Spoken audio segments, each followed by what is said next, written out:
బంగారు గజ్జలు కట్టుకుని లక్ష్మీదేవి తాండవించవలసిన చోటు ఇది. ఈ ఇనప గజ్జల పెద్దమ్మ కాదు.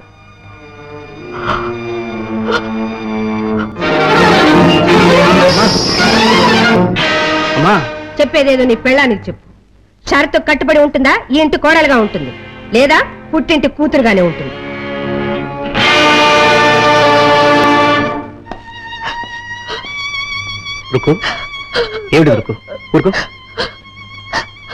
గజ్జల్ని బయట పారేయడానికి ఆవిడెవరండి? షరతట షరతు. పేదలకు సేవ చేసే ఆసుపత్రి కోసం ప్రోగ్రామ్ ఇస్తానని మీకు ముందే చెప్పాను కదండి. ఆవేశపడకు, అమ్మగారితో మాట్లాడి నేను ఒప్పిస్తానుగా.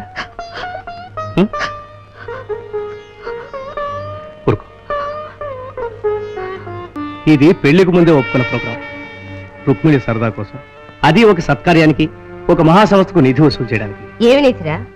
ఎంత వసూలు చేస్తారు? మహా అయితే ఓ 50,000 వసూలు చేస్తారా? ఆ డబ్బేదో మనమే ఇచ్చేద్దాం. డబ్బు ఇవ్వచ్చమ్మా, కానీ ఇచ్చిన మాట నిలబెట్టుకున్నట్టు కాదు. అదేం మామూలు సంస్థ కాదు, మనకంటే గొప్పవాళ్ళు స్థాపించింది, నడుపుతుంది. అవునమ్మా, వారు ఇప్పటికే పబ్లిసిటీ చేసుకున్నారు, టికెట్లు కూడా అమ్ముకున్నారు. ఇప్పుడు మనం డబ్బిస్తే డబ్బు మదం అంటారు కానీ గొప్పతనం అనరు. దయచేసి ఒక ప్రోగ్రాంకి ఒప్పుకో. ఇదే ఆఖరి ప్రోగ్రాం అని హామీస్తున్నాను. సరే, నీ ఇష్టం. నీ పెళ్ళాన్ని 10 మందిలో ఆడించుకుంటారంటే కాదంటానికి నేనెవరిని? కానీ ఏ పరిస్థితుల్లోనూ మన ప్రసక్తి రాకూడదు. మన కోడలని ఎక్కడా ప్రకటన చేయకూడదు. అదైనా జాగ్రత్తగా చూసుకో. అలాగేమ్మా.